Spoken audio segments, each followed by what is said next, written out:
Abra sua Bíblia, por favor, no livro de Gálatas. Carta de Paulo aos Gálatas, capítulo 4. Pastor Silas, é quase desnecessário, mas eu vou fazer. Fala da minha alegria e do quão honrado a gente sente em poder compartilhar a palavra de Deus num evento desse. É a 10ª edição, né? Eu amo a proclamação da palavra de Deus, mas como foi dito aqui antes, Pastor Silas falou sobre a importância de que você se mantenha em expectativa, e eu quero te encorajar um pouquinho mais em relação a isso. É importante que você acredite que você está num ambiente que não é um ambiente só de instrução natural, é um ambiente do sobrenatural. Por favor, diga amém. Tudo que Deus precisa é um segundo de bobeira da sua parte, quando você baixa a guarda, se faça vulnerável, e pode ser um momento de adoração, pode ser um momento de oração, e quando você se fizer vulnerável, Ele vai tocar. E eu acredito que você pode ser surpreendido nesses dias. Então mantenha a sua expectativa elevada. Eliseu recebe a visita de um rei de Israel chamado Jeoás, e ele diz para ele: atira no chão. A Bíblia diz que o homem atirou 3 vezes e parou. E quando parou, Eliseu ficou muito indignado com ele, dizendo: 5 ou 6 vezes você tinha que ter ferido. Ele olha para Jeoás e diz: agora você só vai ferir o inimigo 3 vezes. Eu quero te fazer a pergunta: quem determina a quantidade de vitórias que você tem depois que você sai de um ambiente profético? É você mesmo, com a atitude que você tem nesse ambiente. Então, se você der só 3 flechadas no chão, é só isso que você recebe. Se você ousar dar mais, você pode ampliar aquilo que está à sua disposição. Então creia, mantenha a sua expectativa alta. Vira para alguém ao seu lado, fala para ele: mantenha a sua expectativa alta. Fala para ele: Deus vai surpreender você. Amém? Vamos crer nisso? E se não for pedir muito, fala uma coisa a mais só para o vizinho, a menos que você não goste mesmo dele. Aí você pode falar: não quero falar com você. Mas Deus, você dá corda, tem uns que fazem isso mesmo, uns gaiatos. Fala para ele assim: deixa Deus te usar, Vaz, e me dá um livro desse de presente depois. Vai que cola.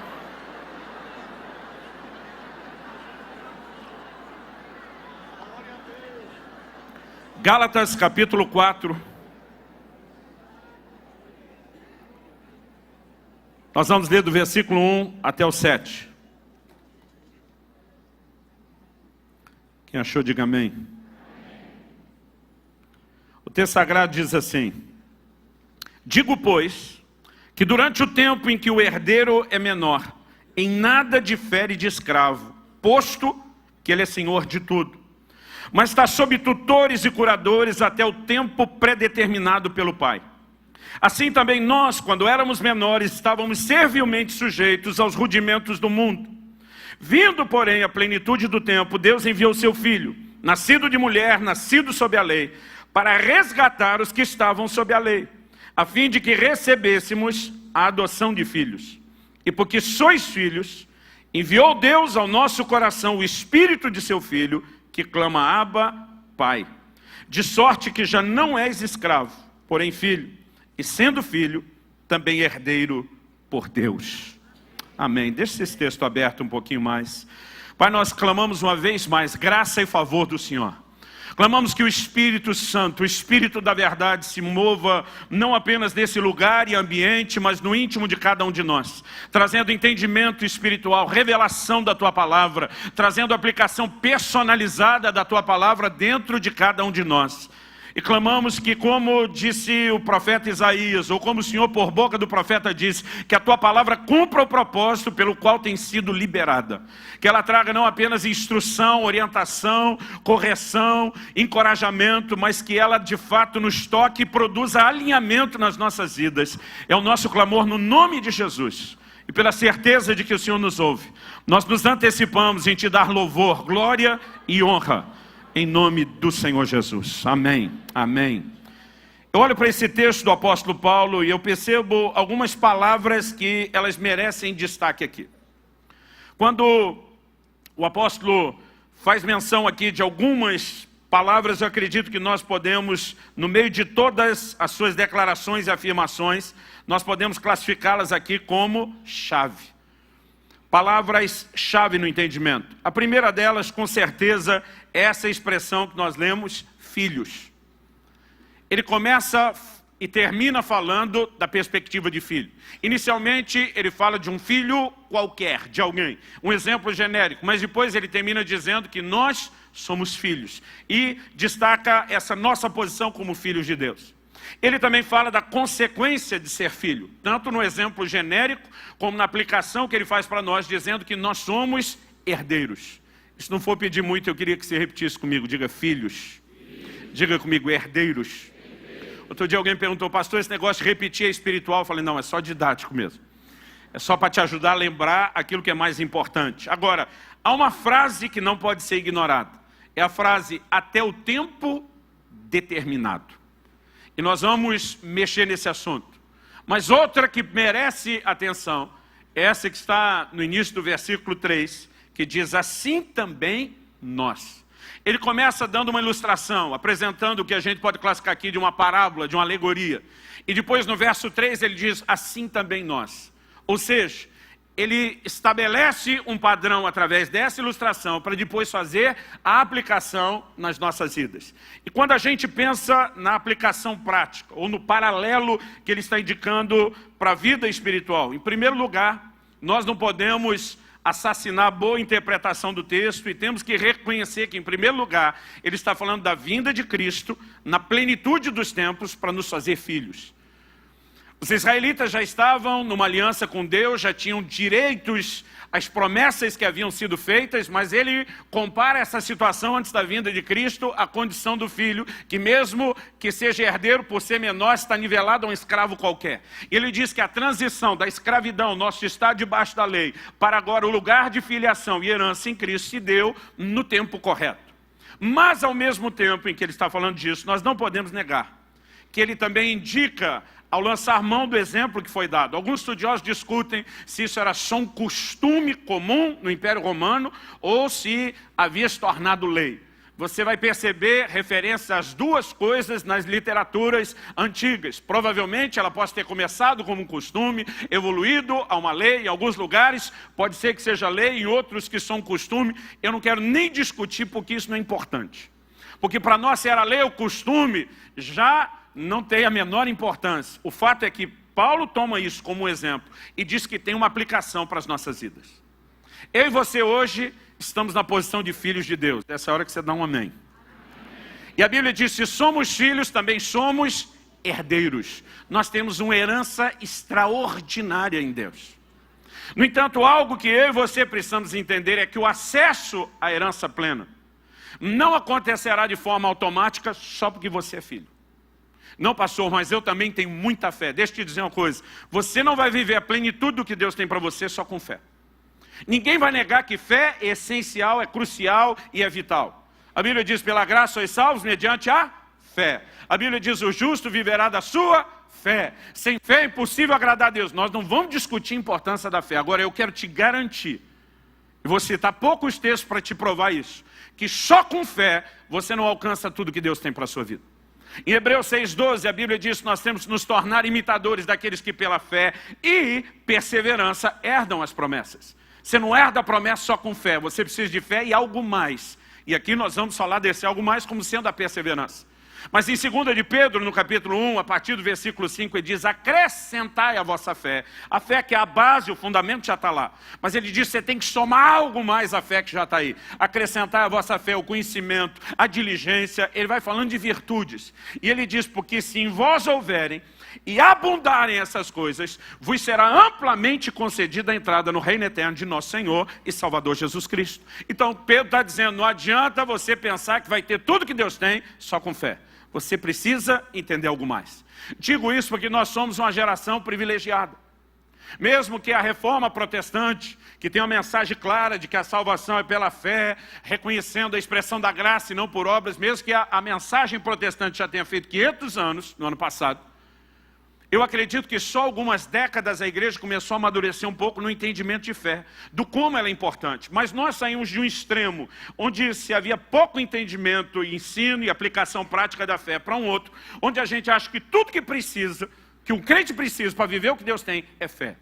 E de acordo com o que Paulo está falando aos Gálatas, você precisa de algo mais. Ele está dizendo, se você quer viver a herança plena, você vai precisar não só de fé, mas de maturidade. E diz o filho, enquanto menor, em nada difere de um escravo. É herdeiro legalmente, mas não é tratado de forma distinta, até o tempo determinado pelo pai. E até que chegue esse tempo, o filho está debaixo de tutores e curadores. A NVI diz guardiães e administradores. Por quê? Porque não tem maturidade para a gestão da sua herança. E você não coloca uma herança expressiva na mão de criança. Então Paulo está nos mostrando que se eu e você queremos crescer naquilo que Deus colocou à nossa disposição, é necessário maturidade.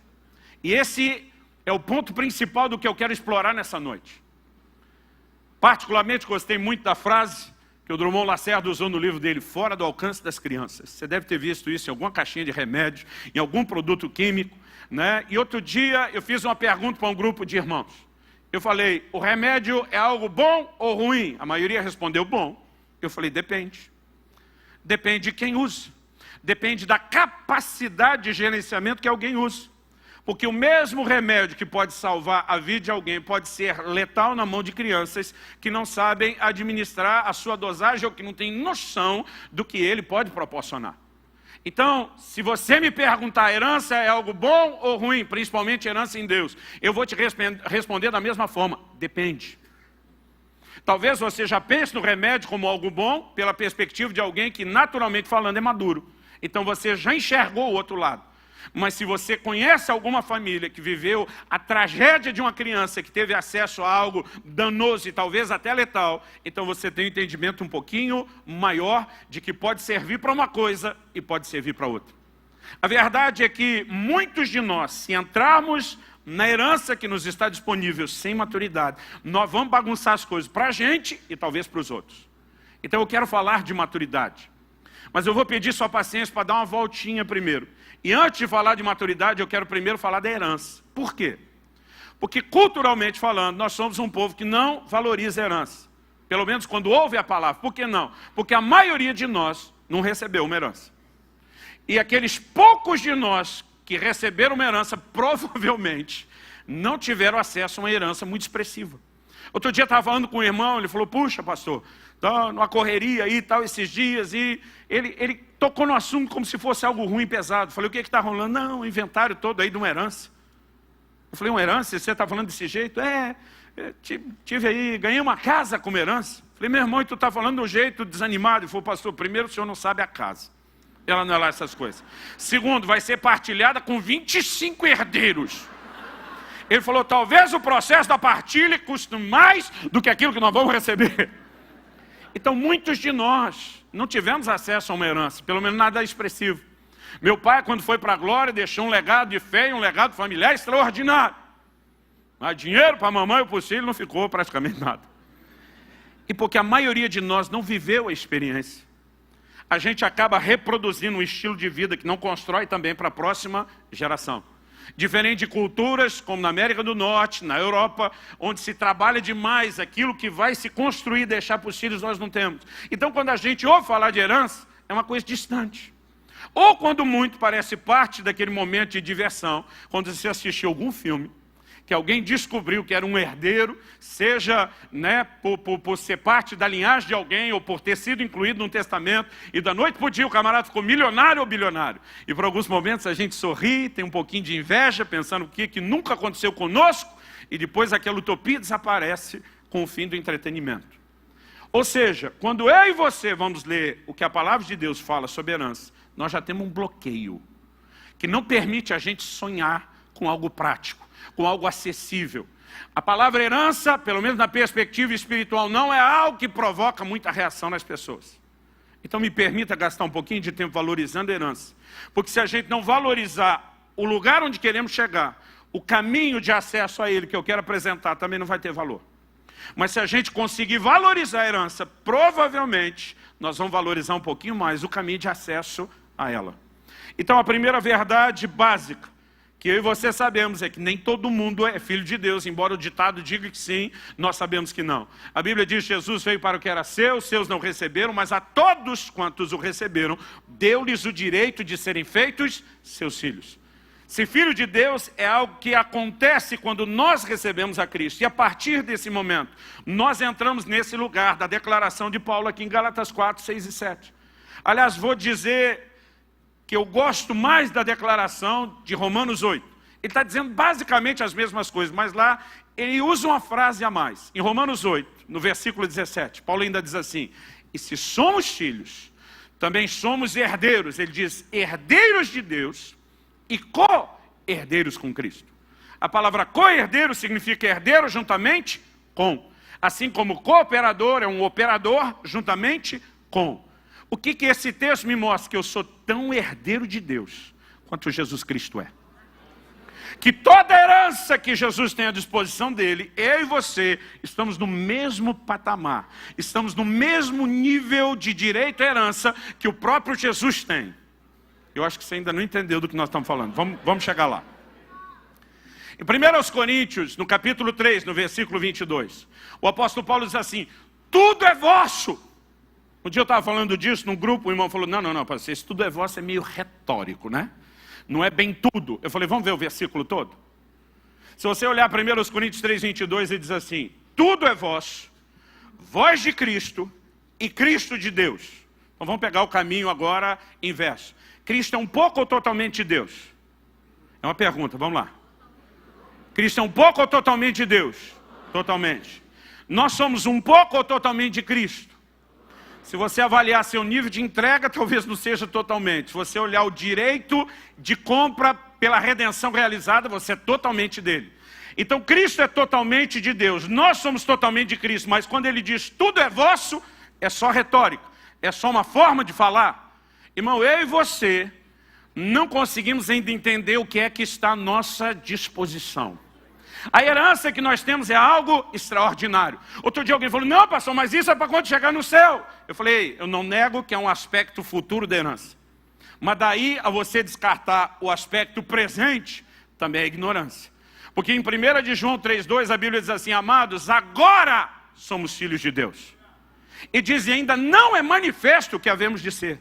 Irmão, para pensar nisso. Hoje nós somos filhos e depois não foi revelado o próximo nível. Vai ter alguma atualização. Vai ter algum upgrade. Então hoje é filho, daqui a pouco ele diz, vocês não têm noção do que vem. Outro dia eu estava falando disso e o irmão ficou empolgado. Falou, nós vamos ser a quarta pessoa da Trindade. Eu falei, menos.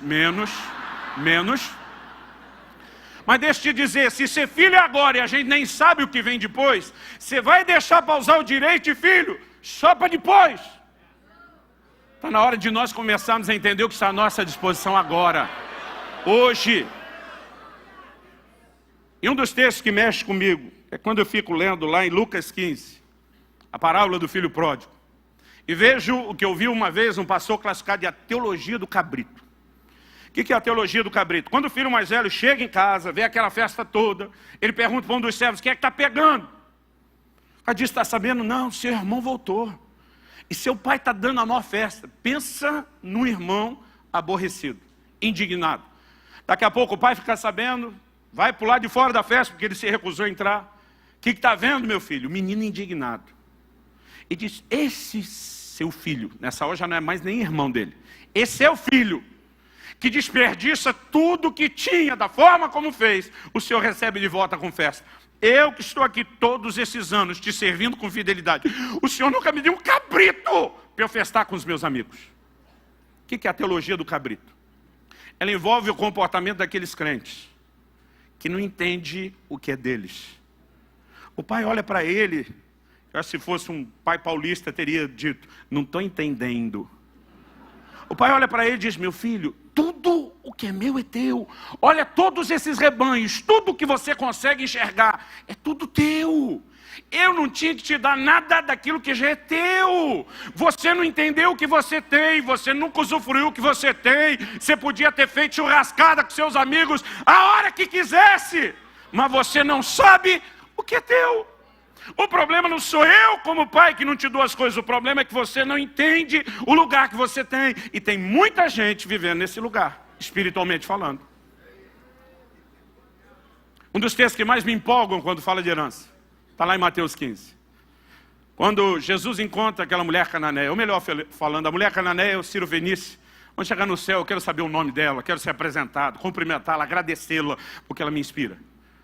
Na verdade, Jesus vem passando e a mulher começa a pedir uma intervenção de Jesus. Ela diz: Senhor, tem misericórdia, minha filha está horrivelmente endemoniada. Se você olhar lá o Evangelho de Mateus, diz que Jesus não lhe respondeu palavra. Jesus passa batido. Nas palavras da minha filha adolescente, Jesus deixou a mulher no vácuo. Não falou nada. Agora, a mulher vai para o próximo nível da insistência, da perseverança. A hora que Jesus passa, não para e não fala nada, ela eleva o tom de voz. E ela começa a gritar: Jesus, filho de Davi, tem misericórdia de mim. Quando ela começa a gritaria, os discípulos correm no mestre e dizem: se não vai atender a mulher, dispensa. Porque está pegando mal para nós. Era o grupo das relações públicas. E disse: o senhor tem um motivo para não atender, dispensa. O que não dá é para essa mulher ficar gritando e todo mundo ver que o senhor não está atendendo ela. Eu lembro de uma vez que eu falei com um gerente de banco sobre um problema. Ele falou: pastor, posso te dar uma dica? Quando ninguém estiver resolvendo, começa a gritar. Eu falei: não pode ser assim. Ele falou: pior que é, quem grita recebe atendimento depressa, mobiliza um monte de gente. Eu não sei se a mulher já teve esse tipo de conselho ou de aula, mas ela começa a gritar, e enquanto os discípulos vão reunir com Jesus, ou atende ou dispensa, a mulher aproveita e oportunista, ela chega e se prostra diante de Jesus, o adora, insiste mais uma vez, e dessa vez Jesus pelo menos dá uma resposta. A maioria de nós não queria ter ouvido a resposta, mas pelo menos ele ainda deu uma resposta. A primeira coisa que o Senhor Jesus fala para ela, se você for rápido de endereço, me acompanha ali em Mateus 15. A primeira coisa que Jesus fala para ela, versículo 24. Jesus respondeu: não fui enviado senão as ovelhas perdidas da casa de Israel. Em primeiro lugar, ele está dizendo: você não é judia, você não é do povo hebreu, você não está debaixo da aliança firmada com Abraão, e nesse momento você não é prioridade. A gente precisa entender o que está sendo dito aqui. O verso 26 nos mostra que ele de novo diz: não é bom tomar o pão dos filhos e lançá-lo aos cachorrinhos. Outro dia alguém falou: pastor, eu entendi direito, Jesus chamou a mulher de cadela, é isso? Eu falei: não. O termo cão na Bíblia, ele é negativo, pejorativo. De fora ficarão os cães, não dei aos cães o que é santo. Mas aqui, quando ele usa o termo cachorrinho, ele está falando do animal de estimação. E não é de hoje que a humanidade tem essa inclinação. O exemplo que Natan dá a Davi fala de uma ovelhinha de estimação. Comia, dormia dentro de casa. É disso que ele está falando, de um animal de estimação. Ele entra na casa, é bem recebido, é querido, mas não é parte da família. Eu lembro que mais ou menos isso deve ter acontecido em 2006, então há pelo menos 12 anos atrás. Isso era febre em Curitiba, eu não sei como foi no Rio e em outras partes do Brasil. Mas a gente tinha o hábito de colocar uns adesivozinhos de família, desenho de família na parte de trás do carro. E a gente tinha lá o adesivo do papai, da mamãe e dos 2 filhos, um casal, né, representando meus 2 filhos, Israel e Alice. Eles têm 3 anos de diferença, Israel mais velho. E eles começaram uma campanha dizendo: pai, tem que colocar a figura de um cachorrinho. Eu falei: não, mas pai, e o nosso cachorro? Ele não é parte da família, eu dizia. Pai, ele é da família. Não, não é. Pai, ele mora dentro de casa, mas não é da família. Pai, ele não é da família. Um dia eu vi um deles chamando o cachorro e botando o sobrenome Subirá. Eu falei: pode parar, isso não é sobrenome de cachorro, não.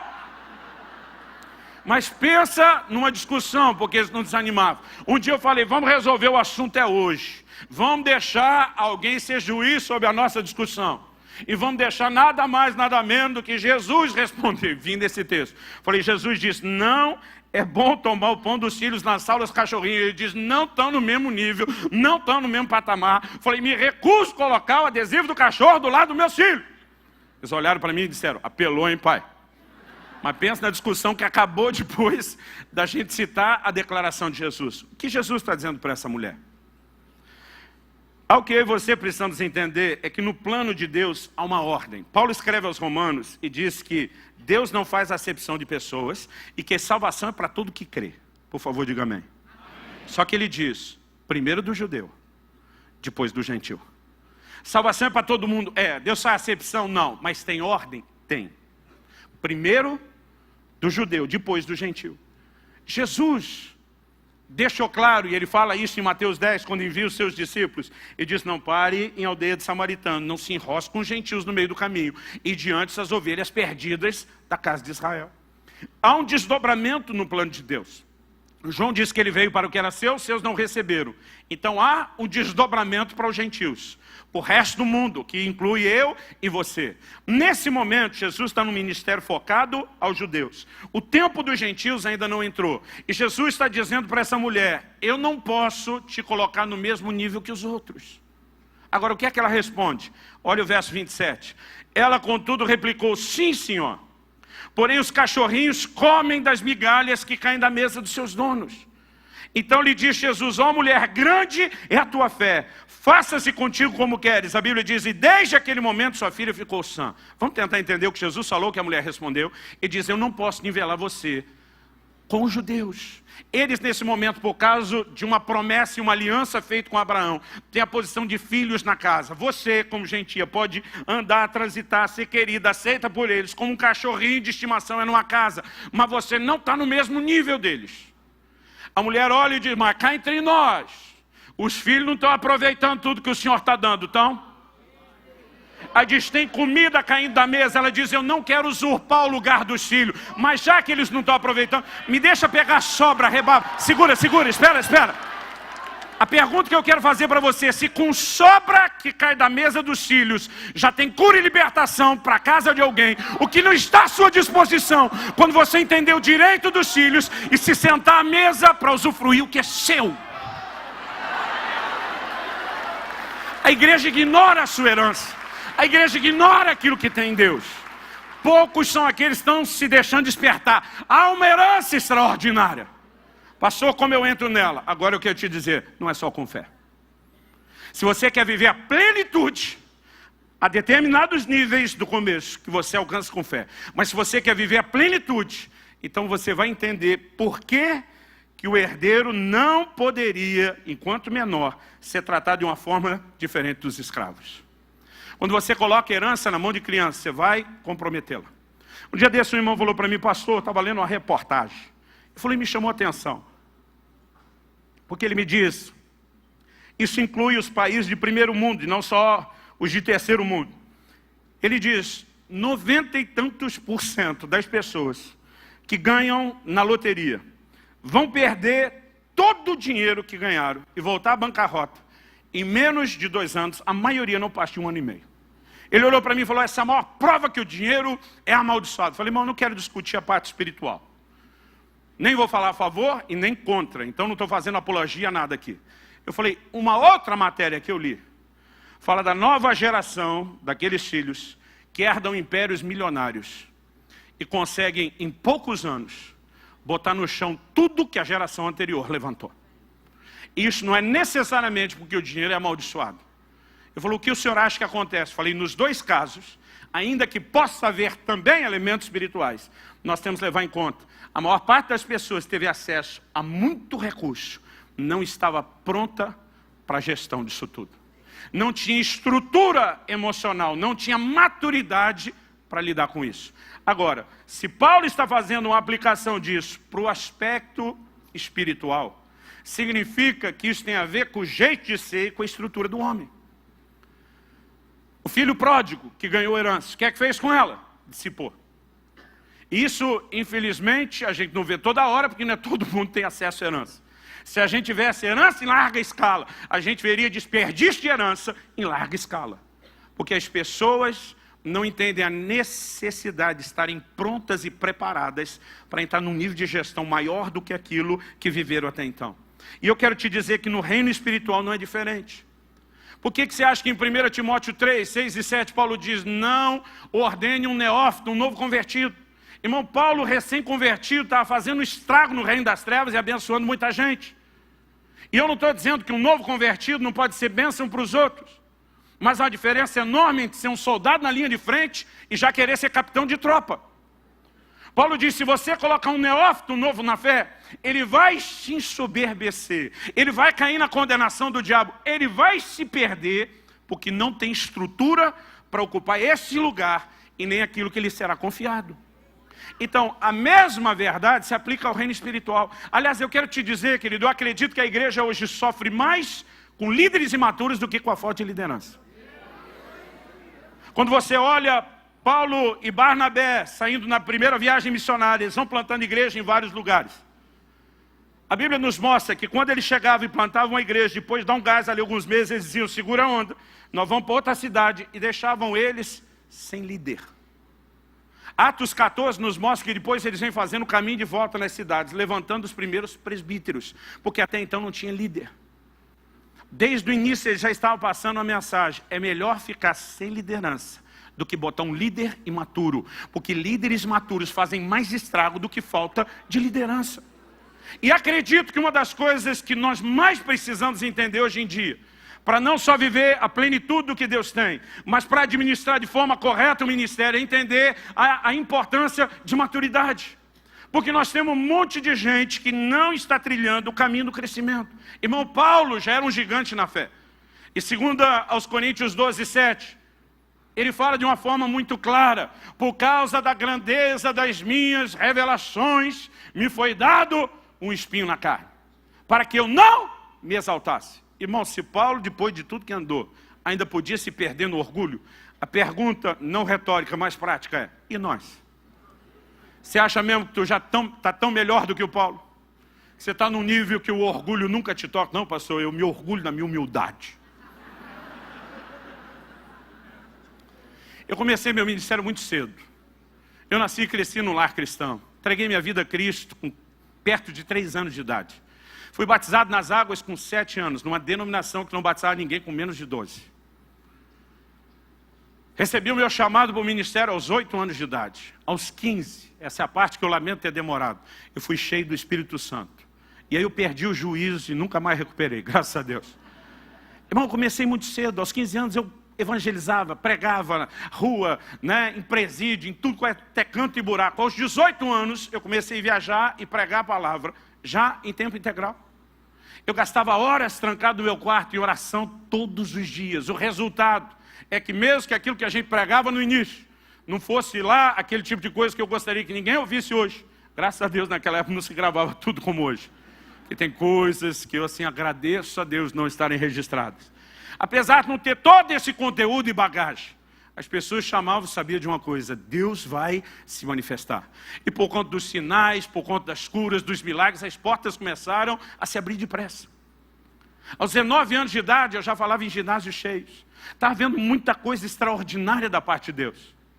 Mas eu me lembro que aos 20 anos de idade, eu tive um acidente de carro, que me gerou uma crise enorme, eu não vou falar disso aqui, mas se você tiver interesse em entender, eu acredito que uma das melhores coisas que eu tenho para compartilhar, principalmente com líderes, está no meu livro, O Agir Invisível de Deus.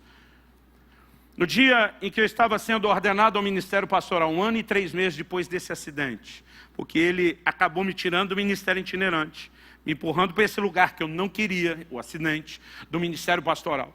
Depois de praticamente 1 ano à frente de uma igreja, chegou o momento do nosso reconhecimento. No dia em que os pastores estão orando, impondo as mãos, profetizando, um dos pastores que me mentoreava na época, hoje ele é parte da nossa equipe lá em Curitiba, o Francisco. Na hora que ele impôs as mãos para orar comigo, ele teve uma visão aberta de um anjo de Deus. Ele viu o anjo como você está me vendo, ouviu o anjo como você está me ouvindo.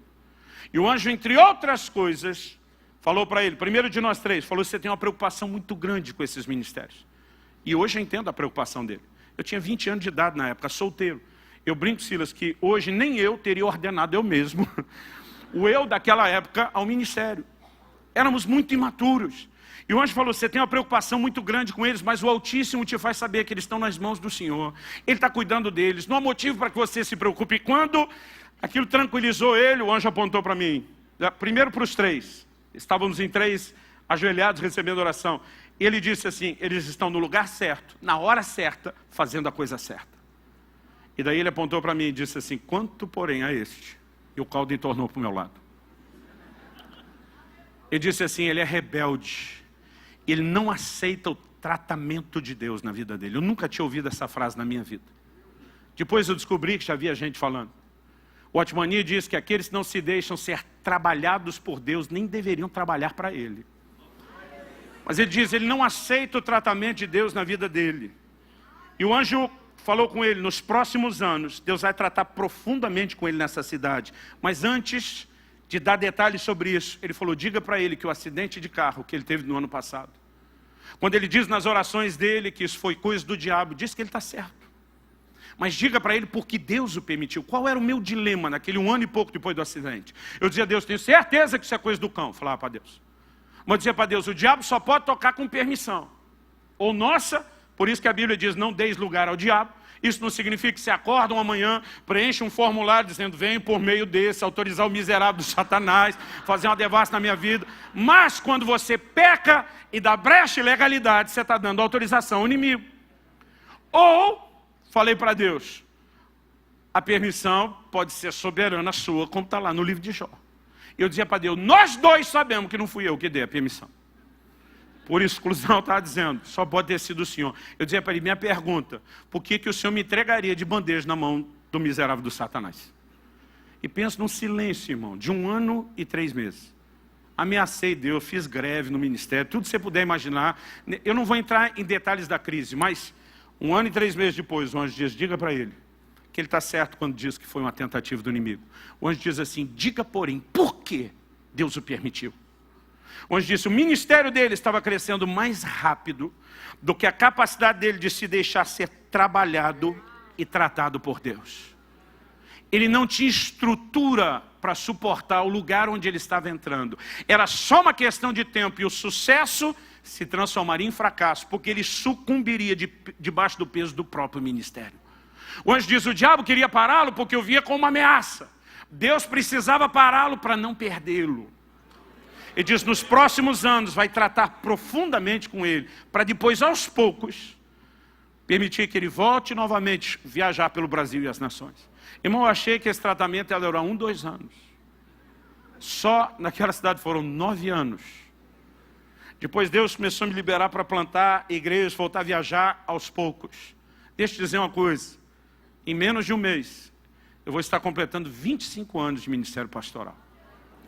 E depois de tanto tempo de espera, está chegando a hora que o Senhor está dizendo, agora você pode começar a fazer um pouco mais.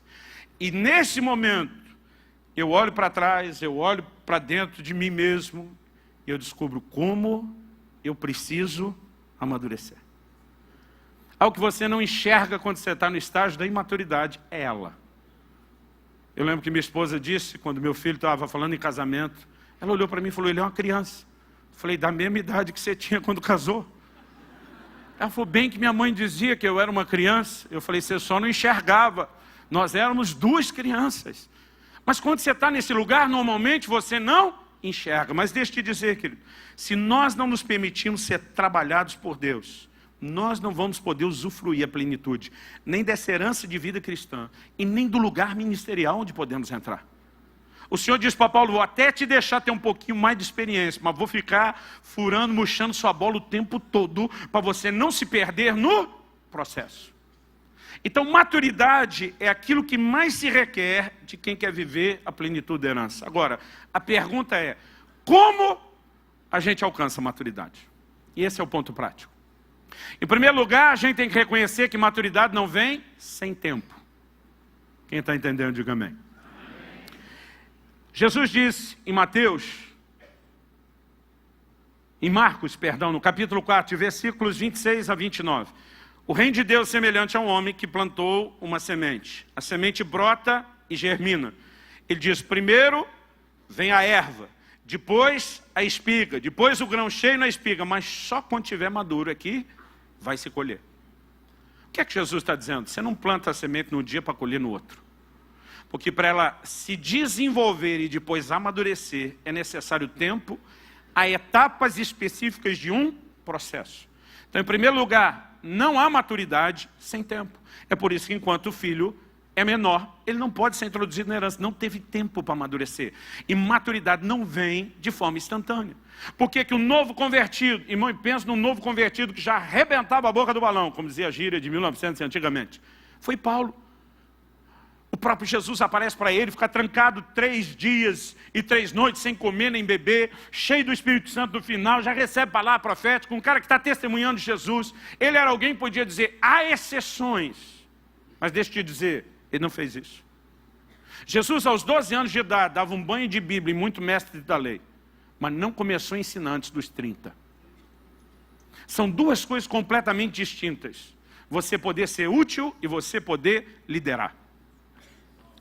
E nós precisamos entender que algumas delas não vão ser alcançadas sem tempo. Mas pastor, só o tempo resolve tudo? Também não. Quem dera só o tempo resolvesse tudo. Mas só o tempo não resolve tudo. Porque Hebreus 5,12 diz, quando vocês já deveriam ser mestres, em razão do tempo decorrido, então ele está dizendo, tem tempo de fé aí. E era para vocês estar vivendo em um outro lugar, já ensinando os outros. Mas quando deveriam ser mestres, vocês têm necessidade de que se vos ensine de novo os princípios elementares do reino de Deus. Em outras palavras, vocês continuam criança, vocês não amadureceram. Então, se não há maturidade sem tempo, por outro lado, só o tempo também não garante. Precisa haver uma combinação de tempo com processos. E tem gente que perde tempo sem se submeter a processos. E aqui eu quero fazer, junto com o meu ensino, uma espécie de desabafo. Porque a estrutura familiar vem mudando na nossa atualidade muito rápido. E a gente não consegue perceber nem algumas mudanças, nem as suas consequências. Então me deixa falar um pouco dessa questão familiar. Quando você olha para a Bíblia, você percebe uma mentalidade diferente da que vemos hoje em dia. Por exemplo, encontrei um dia desses alguém muito querido, meu e da minha família. Olhei para aquele irmão que tem um filho só e perguntei, está pensando em ter outro? O menino já está um pouco crescido. Ele olhou para mim, mas pensa num cara que respondeu no bate-pronto, Silas. Assim, não precisava pensar e disse, de jeito nenhum. E eu até me assustei com de jeito nenhum a empolgação dele, né? a determinação dele em responder. E eu falei, por que não? E de novo ele não precisou nem pensar e disse, porque é muito caro. O que aquele pai está dizendo? Que o filho não merece investimento? Pelo contrário. Ele está dizendo, eu quero dar tanto do melhor para os filhos, que eu já fiz a conta com o primeiro, eu não consigo dar o que eu gostaria de dar para 2. Então vou parar no primeiro. Nós não estamos falando de um pai desnaturado que não quer fazer algo pelo filho, mas quer dar um nível tão diferenciado que diz, não consigo bancar mais de um. Do que eu estou tentando falar aqui? De uma mentalidade. Agora vamos para a mentalidade bíblica. O Salmo 127, falando dos filhos, diz, bem-aventurado o homem que enche deles a sua aljava, que tem um monte de filhos. Qual era a perspectiva naquela época que levava alguém a dizer, bênção ter um monte de filho? O que é que eles levavam em conta? O que é que eles pensavam?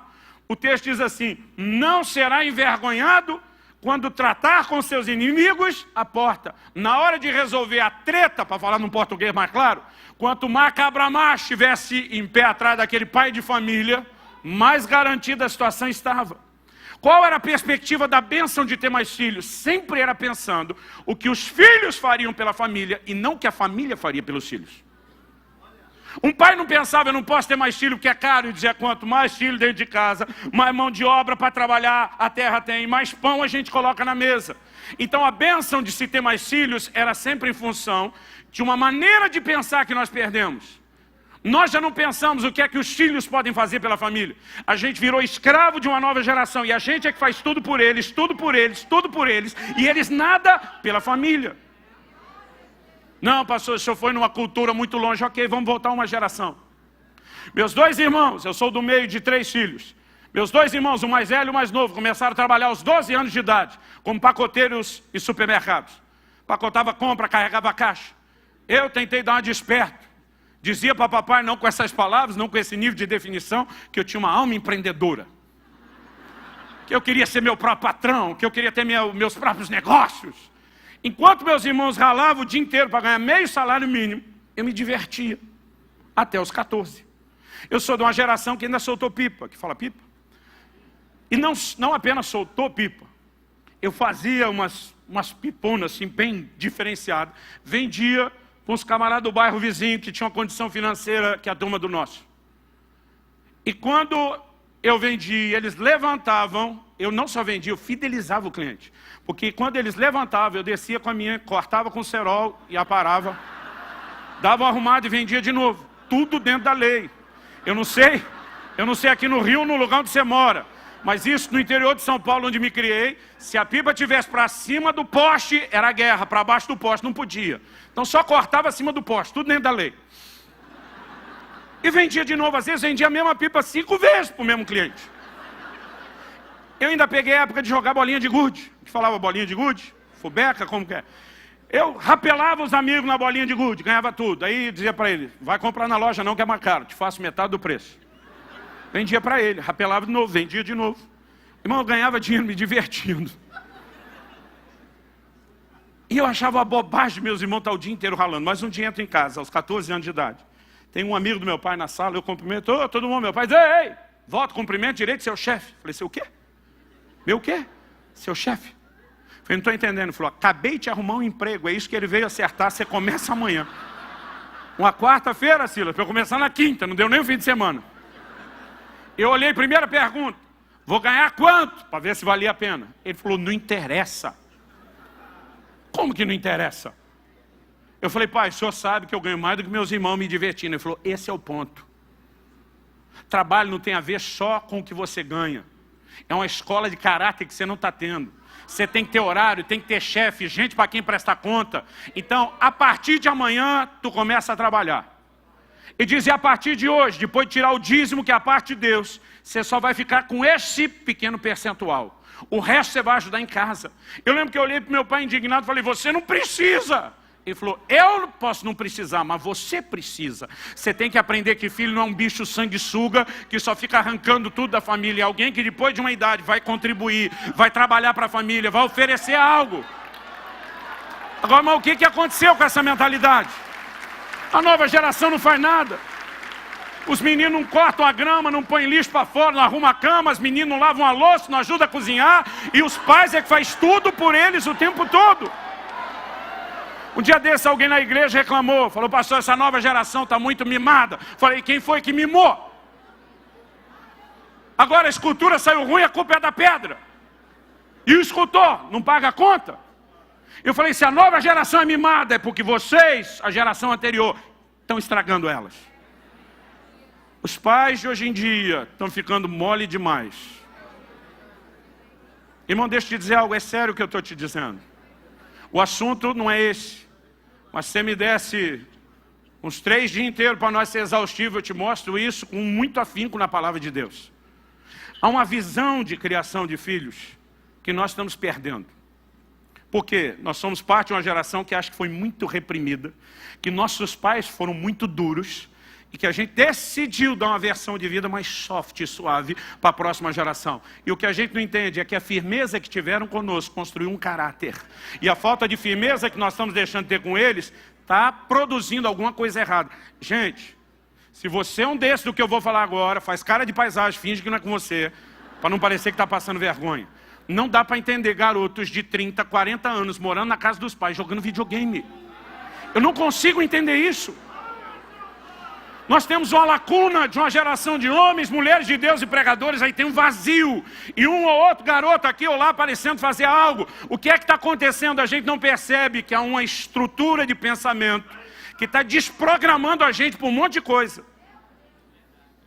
E a gente tem que resgatar uma forma correta de lidar com os filhos. Meu filho, quando fez 18 anos, ele foi estudar fora. Desde os 14 ele tinha ganho uma bolsa de estudos. Antes dele mudar, eu tive uma conversa com ele. Falei, filho, a escola vai ser de graça. Mas morar custa, viver custa. E o que você ganha, e vai continuar ganhando, prestando serviço, você trabalha, né, desde os 16. Eu falei, o que você ganha, não dá para se manter lá. Ah, pai, Deus me abençoou com esse mantenedor aqui. Eu falei, eu sou grato a Deus por ele. Mas juntar o que você ganha e o que ele te dá, não é suficiente para te bancar lá, ainda mais com esse dólar. Eu tenho que entrar com tanto. Minha parte e minha cota é essa. Isso significa o quê? Você vai ter que fazer um orçamento. Você vai ter que viver com tanto. Agora, preste atenção. Porque aos 18 anos, o menino já estava falando de casar. Eu falei, eu te dou todo o meu apoio. Te dou a bênção para você ir à frente com essa garota. Mas, primeiro você tem que aprender a ser homem. E você acha que com 18 anos de idade, você é muito adulto. Mas não é tão crescido como você acha. Falei, então se você quer levar essa história, tanto de morar fora, como casar cedo adiante, e eu apoio, eu vou ter que te botar na estufa. Vocês usam essa expressão aqui? Enrolava a banana no jornal, botava debaixo do fogão para acelerar o processo de amadurecimento. Falei, vou ter que te botar na estufa. Ele me olhou com a cara de, hã? Falei, deixa eu usar um versículo apócrifo para você entender. Tirar do filme Tropa de Elite. Eu batendo na sua cara e dizendo 02, pede para sair. E vendo até onde você aguenta. Vai ser mais ou menos assim. Você quer o jogo? Eu posso acelerar o processo. Mas você quer jogar o jogo? Quero. Você vai aguentar? Vou. Falei, eu acho que você não sabe o que está falando, mas eu acredito que você vai lutar para isso. Falei, pois bem, primeira lição. Não adianta você pensar em formar uma família se você não cuida de um orçamento nem como solteiro. Então, primeira coisa, você vai ter que aprender a cuidar do seu orçamento. Se você gastar mais do que aquilo que você pode, eu não vou te socorrer. Não me ligue pedindo dinheiro. Eu falei, você sabe, quando eu te prometo algo aqui em casa, é que nem o decreto dos reis da Média e da Pérsia, irrevogável. Porque, querido, se deixar, eles vão construindo todo um estilo de vida que às vezes nós estamos apoiando e ajudando eles a ir para o lugar errado. Um dia eu cheguei em casa, minha mulher, não é que ela está triste, mas ela não está feliz. Minha mulher sempre é sorridente, empolgada. Cheguei, ela não estava feliz. Não estava triste, mas não estava feliz. Sabe esse mistério? Olhei e falei, tem algo diferente aí. Tudo bem, amor? Tudo. Falei, não está tudo bem. Não, está tudo bem, não está, amor? Tem alguma coisa te incomodando. Pode não ser grave, porque você não está triste. Mas tem algo te incomodando, você não está feliz. Apertei um pouquinho, ela soltou, não, estou com a dó do Israel. Nosso filho estando fora. Falei, dó do quê? Ele lá longe, sozinho, com privações. Falei, amor, tinha que ter dó de nós, que estudamos nas escolas estaduais. O menino está na América, no primeiro mundo. Não, é por causa que ele fez um comentário hoje. Qual foi o comentário? Não, a gente estava falando e pelo vídeo ele viu a fruteira. E quando ele viu as frutas, falou, nossa mãe, que saudade dessas frutas do Brasil. Aqui a fruta é cara, não dá para comer toda hora. Ai, que dó do bichinho. Irmão, nem discutir com a mulher. Passei a mão no telefone, saí de fininho. Subi bondade de cima, eu moro num sobrado, chamei ele pelo WhatsApp. Ele atendeu, e aí pai, tudo bem? Falei, tudo bem, coisa nenhuma. Falei, a próxima vez você chorar com a sua mãe, que não tem fruta para comer, não vai te faltar só fruta para comer não, moleque. Eu falei, tu quer casar? Quero. Aprenda a ser homem. Homem não chora com mulher, você chora comigo, chora com os amigos. Mas para elas nós damos o ombro, nós seguramos o tranco. Se você chorar com a sua mãe, se você chorar com a sua irmã, se você chorar com a sua noiva, você vai ver o que é bom para você. Aprenda a ser homem, rapaz. Eu não estou dizendo que homem não chora, irmão. Eu estou dizendo com quem você chora. Deus deu ao homem uma condição e uma estrutura para suportar peso e problema. E tem muito marido tentando partilhar todos os níveis de pressão em cima das suas esposas sem poupá-las. Depois de um tempo, minha esposa diz, eu acho que Israel se acostumou lá, nunca mais reclamou. Primeiro mês, tudo bem com o orçamento. Segundo mês, tudo bem. No terceiro mês, faltava 3 dias para terminar o mês. E aí a gente falava praticamente todo dia no telefone. E ele falou, começou a conversa. Os pais já sabem que tem algo diferente. Quando o filho começa assim, então pai. Então o que, meu filho? Ele falou, eu sei que ainda falta 3 dias para terminar o mês. Mas será que o senhor não pode me mandar o dinheiro antes? Eu falei, não. Ele falou, o senhor não tem dinheiro? Eu falei, tenho, está parado na conta, mas não posso mandar. Por que não? Porque nós temos um trato. Eu não mando dinheiro antes de acabar o mês. Ele falou, pai, o senhor não está entendendo. É que meu dinheiro acabou. Eu falei, o problema é seu. Nós combinamos que eu não mandaria antes. Pai, só são 3 dias. Falei, te devolvo a mesma fração. Só 3 dias, espera os 3 dias.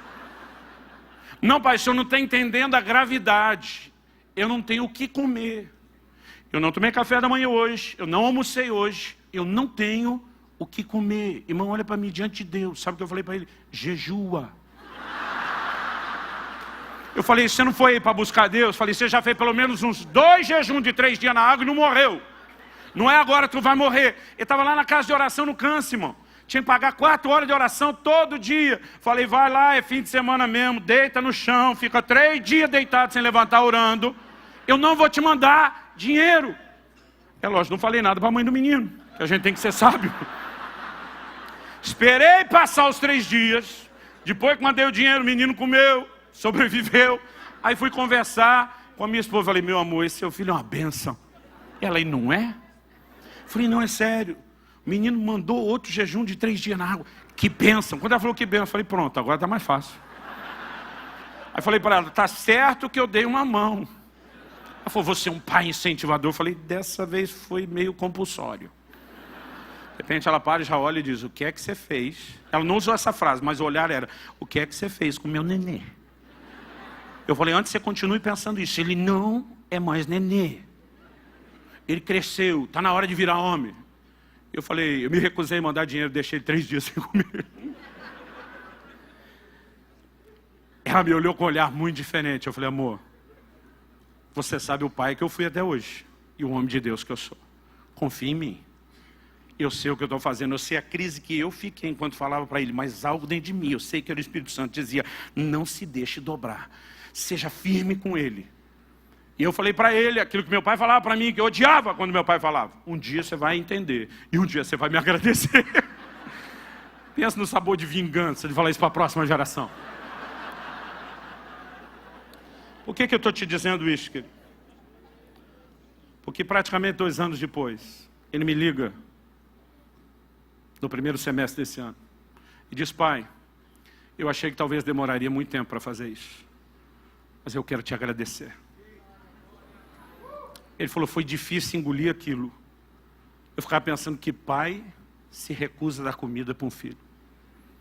Meu primeiro pensamento não era que filho não ouve o pai e não cuida do orçamento. Ele diz, meu primeiro sentimento era que pai se recusa a dar comida para um filho. Eu falei, você ficou com raiva? Ele falou, não pai, eu parei no nível da indignação. Não transicionei para raiva. Eu falei, como é que você lidou com isso? Porque nós nunca mais conversamos sobre o assunto. Ele falou, eu levei em conta o pai que você sempre foi. E quando eu olhava o pai que você sempre foi, o que eu estava tentando sentir a seu respeito não combinava com o resto. O pai presente, o suporte, o apoio, seu investimento, sua disposição de lutar por mim. Então eu tive que dar o voto de confiança. Ele sabe algo que eu não sei. Ele entende algo que eu não entendo. É melhor eu esperar e confiar nele. Minha segunda lição para ele, eu falei, filho, agora tu aprendeu do orçamento. Eu falei, se eu te socorro no primeiro mês, você ia correr pedindo recurso todo mês. Esse negócio não para. Eu falei, agora que você entendeu que é sério. Eu falei, deixa eu te explicar algo. Se acontecer de novo, não me ligue. Se for para essa eu já sabia, ok, mas a segunda é, se posicione para buscar em Deus provisão. Porque eu não posso te ensinar só a ser um homem responsável. Eu tenho que te ensinar a ser um homem de fé. Quantos milagres de provisão você viu dentro de casa enquanto crescia? Ele falou, muitos, pai. Eu falei, pois é, está na hora de você conhecer o seu Deus e não só o Deus do seu pai. Está na hora de você entender o que Ele pode fazer por você. Programe seu orçamento, mas pode ser que algo vá fugir ao controle. E quando fugir, eu também não vou te socorrer. Porque agora eu quero forçar a barra, que nem a águia faz com o filhote, forçando ele a voar. Dependa de Deus, meu filho. Entre num lugar diferenciado. Falei, deixa eu te dizer, muito tempo antes de casar, meu pai não tinha condição, não é que não tinha vontade de fazer nada por mim. Falei, seu pai viveu toda a vida sem precisar nada dele, mas ele, consciente ou não, me empurrou para um lugar para depender do Pai Celeste. E filho, tem sido emocionante viver nesse lugar. Eu quero que você viva nesse lugar. Eu falei, então na próxima vez, em vez de pensar em me ligar, também não aceite só a ideia de jejuar toda vez no compulsório. Vá a Deus. 2 meses se passaram depois do jejum compulsório.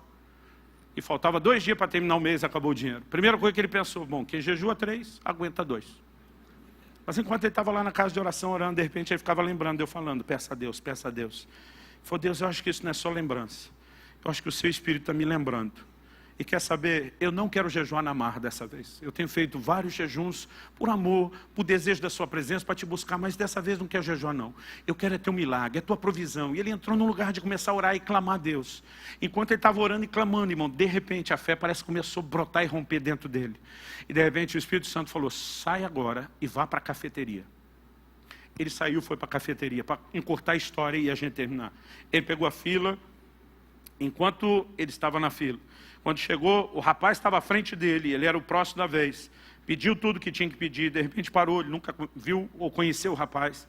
Ele falou para o caixa apontando para ele, o que esse menino aqui atrás pegar é por minha conta. Diz que meu filho disse, não, que é isso? Falei, meu filho, tu na fila, sem dinheiro, esperando algo acontecer e diz, não, que é isso?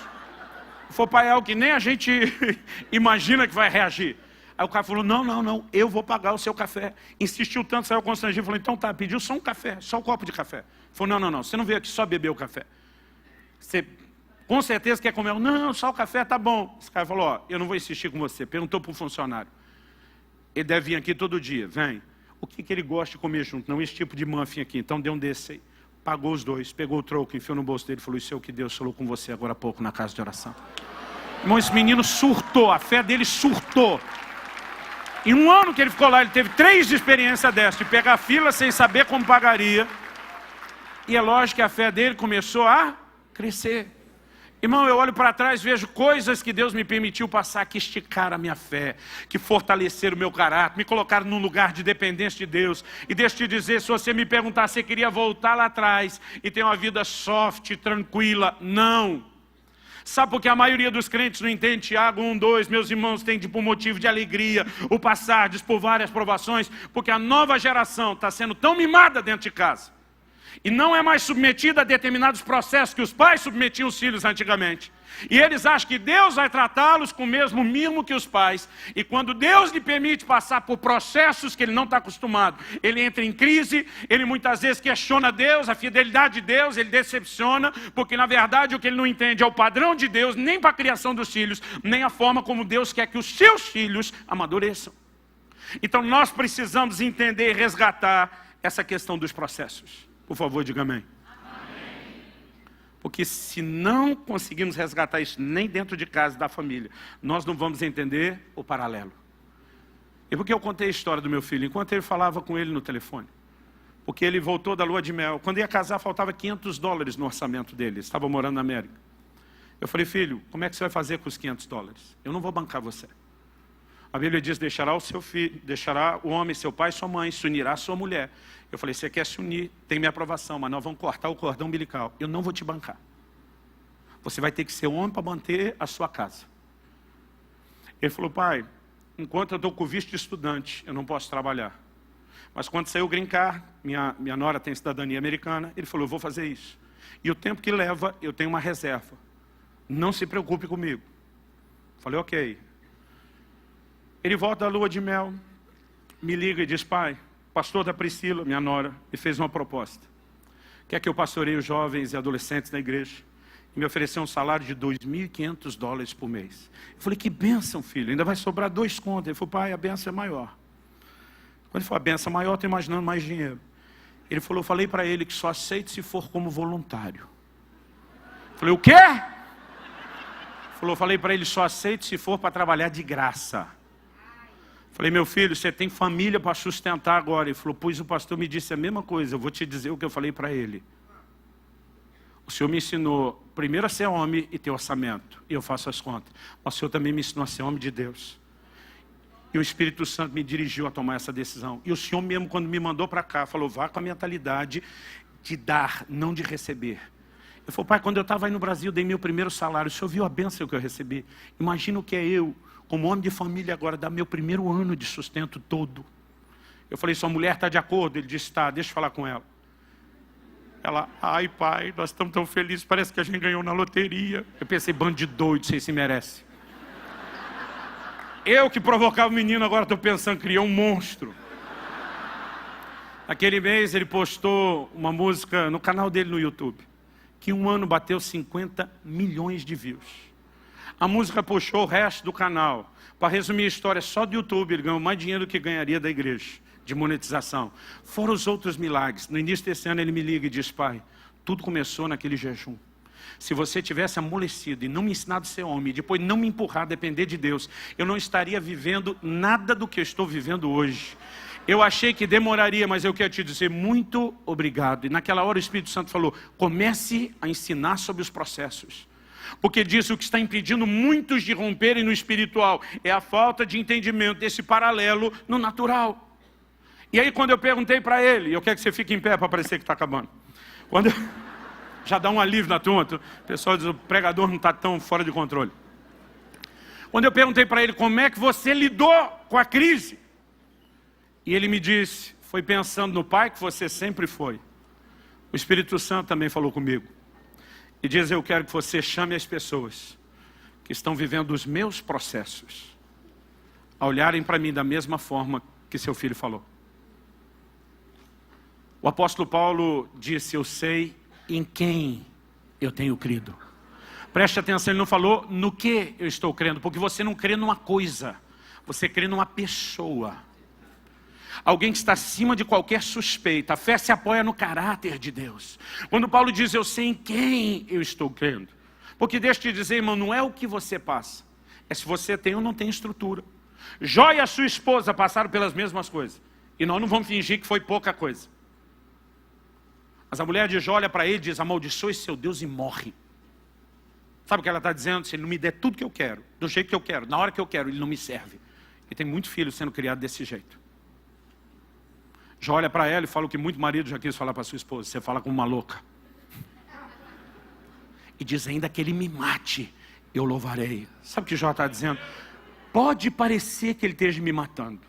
Pode parecer que ele queira acabar comigo.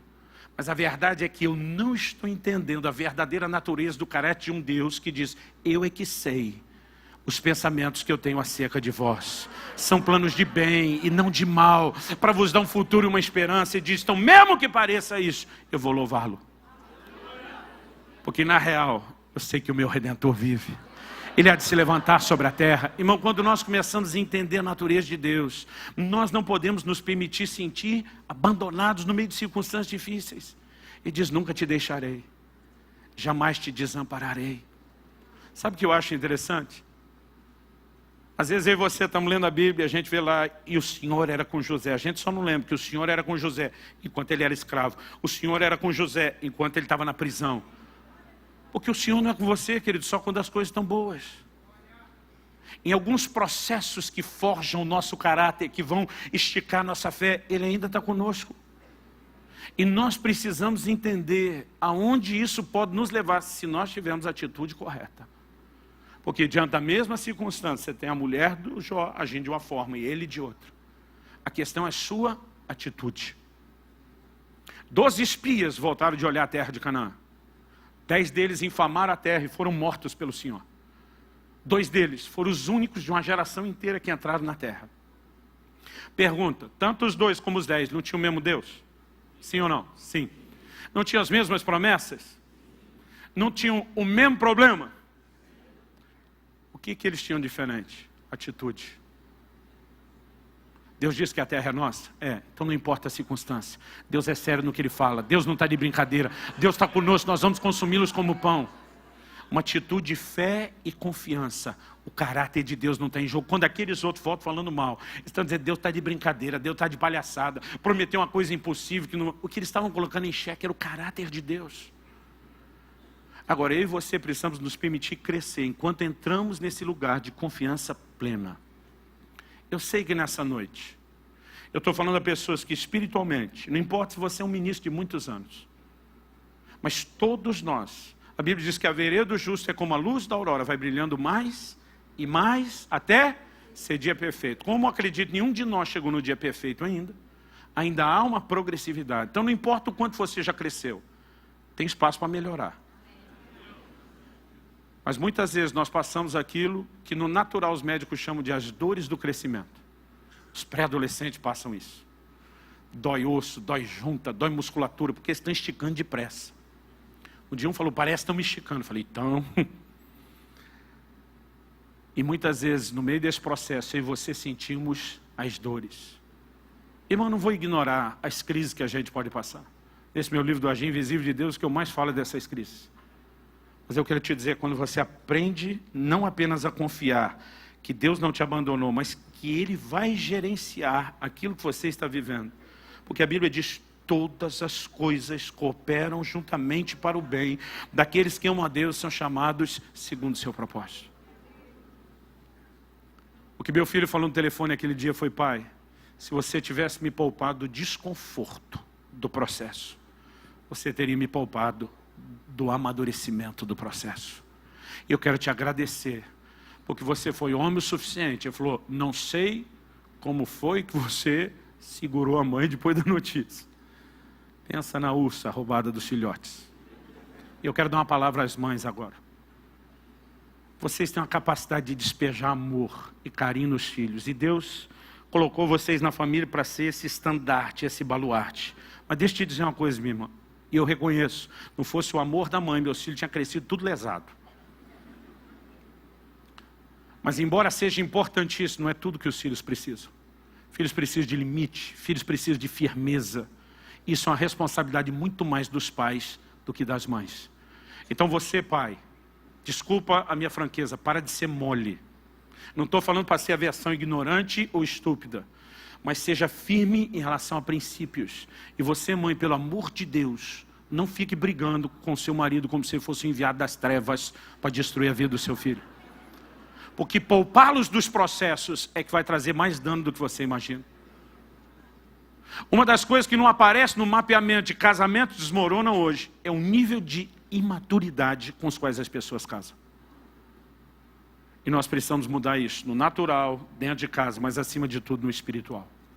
Mas voltando nas dores do processo, eu quero orar rapidamente com aqueles que estão vivendo um momento de dizer, pastor, eu tenho sentido as dores do processo.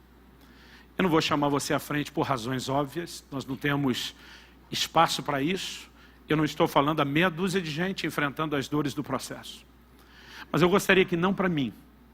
Quero até pedir que as pessoas possam permanecer de olhos fechados nessa hora. Eu quero pedir que não para mim, mas para Deus. Se você está vivendo um momento desse onde você diz, pastor, eu tenho sentido as dores do crescimento, as dores do processo. Eu gostaria que você levantasse sua mão bem alto onde você está. Não para mim, para Deus. E nós vamos orar para que o Deus de toda consolação possa não apenas te fortalecer nesse momento, mas fortalecer a convicção de que Ele ama você, de que Ele se importa e de que Ele não te abandonou e nunca vai te abandonar. Espírito Santo, vem sobre nós. Espírito Santo Consolador, vem sobre nós. Permite-nos nessa noite ter mais do que um discurso ou uma palestra. Toca as nossas vidas, Senhor. Vivifica a Tua palavra. Traz aquela aplicação personalizada que só o Senhor pode produzir dentro de nós. Nós oramos pela manifestação da Tua graça, do Teu favor. Nós oramos que não apenas nossos irmãos sejam fortalecidos pelo entendimento do Teu amor, da Tua soberania, do Teu controle, mas que eles sejam confortados pela doçura do Teu amor, pela manifestação da Tua graça. Que toda mentira que o inimigo tem usado através de uma leitura equivocada das circunstâncias de abandono caia por terra. Que aquela fé que só a Tua palavra pode produzir e gerar seja acendida novamente dentro de cada um de nós, a ponto de cada um poder afirmar como Paulo, eu sei em quem eu tenho crido. E ao mesmo tempo em que oramos por fortalecimento, nós oramos, ó Deus, por uma geração que redescubra os processos de maturidade. Porque sem maturidade jamais teremos acesso à herança plena. E Senhor, nós nos recusamos ficar no lugar de mediocridade. Nós nos recusamos estacionar num lugar tão aquém de tudo aquilo que o Senhor sonhou, planejou e preparou para nós. Então nós suplicamos, intensifique os Teus processos. Intensifique os Teus processos. Enquanto o Teu Espírito trabalha em nós, que a Tua graça nos sustente, assim como Paulo, para quem o Senhor diz, minha graça te basta, que ela se manifeste na nossa vida, mas que a maturidade venha, e que juntamente com ela, possamos usufruir da plenitude da herança. Nós clamamos no nome do Senhor Jesus. Se você crê e concorda, diga amém. Amém. Você pode dar ao Senhor um forte aplauso.